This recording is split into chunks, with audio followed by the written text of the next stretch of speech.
Hey guys, welcome to my channel. I thought I'd do another fun spooky story time with Patrick since it's the month of October. So sit back, relax, and enjoy this thrilling, scary story. Alrighty. So for this story, I thought I'd tell you about the time I went for a walk in the cemetery with my friend. Now, I know how that sounds. That sounds kind of weird, but let me give you some backstory. My friend and I used to go for walks after work. And we used to go to different parks or different areas. So one time we were kind of feeling a bit lazy, and she suggested that we go for a walk at the cemetery near my place. She mentioned how people that work at the cemetery actually enjoy when people walk around the cemetery. It brings life into the cemetery. Also, if you really think about it, cemeteries are very nice because they're very architecturally and they're well laid out, most of them, and they are kind of pretty with their trees and their gardens and things like that. So I agreed, and we decided to go for a walk in the cemetery. Now it was 4 o'clock in the afternoon when we went for this walk. However, it's in the dead of winter, and if anyone knows Canada and Ottawa in the dead of winter, it gets dark, and it gets dark fast. So we parked, the sun was already starting to go down, and we were making our way on our walk. So we're walking down the pathway.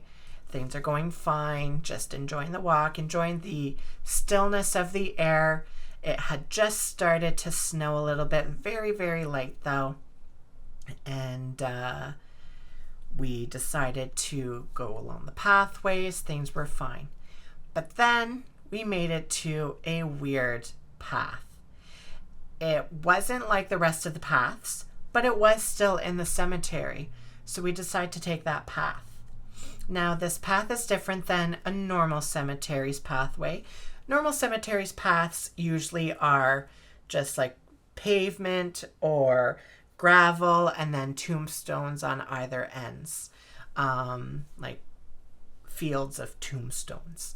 But this path had two not mounds, but like hills on either side of it.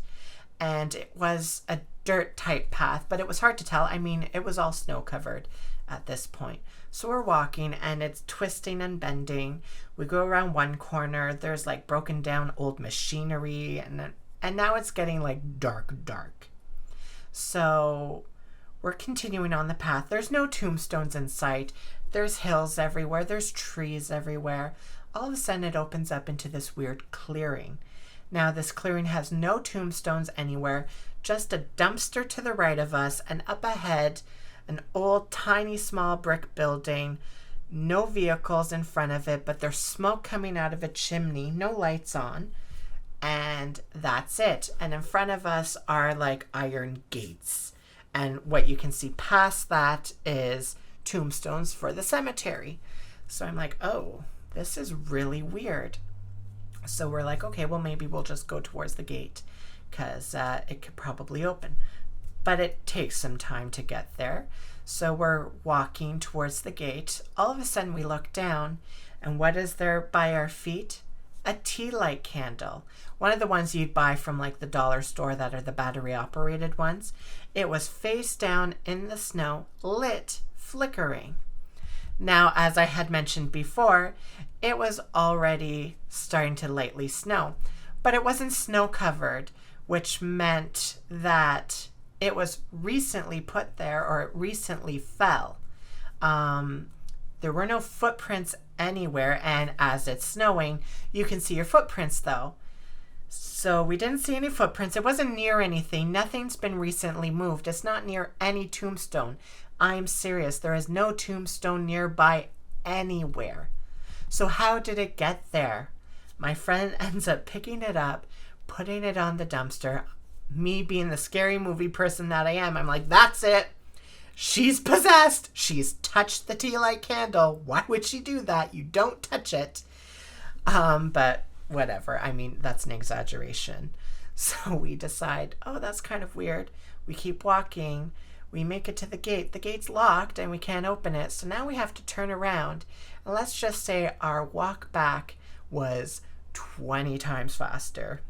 We make it past the winding pathway, back to the cemetery area, I guess, and quickly did a little walk around and hightailed it back to the car. Once we made it into the car, we were like, wow, that's really freaky. And to this day, I still don't know how that tea light candle got there. But we decide to drive away. And as we're pulling away from the cemetery, my friend rolls down the window and says, goodbye to nothing. I look at her and I'm like, what the heck are you doing? She goes, well, I'm saying goodbye. You've always told me you have to say goodbye. I look at her and I said, that's for Ouija boards. And that's what the movies say. What are you doing? She said, I didn't want whatever it is because I thought I touched that tea light candle and something attached. So, I mean, nothing has happened since. This was quite a few years ago. But still to this day, I will not know what happened and how that tea light candle got there because it was nowhere near anything else. And that was my cemetery story. So I hope you guys like that spooky story. I hope you guys have a great Halloween. Happy fall. Happy spooky October. And we'll see you in the next one. Don't forget to like, comment, and subscribe. Bye!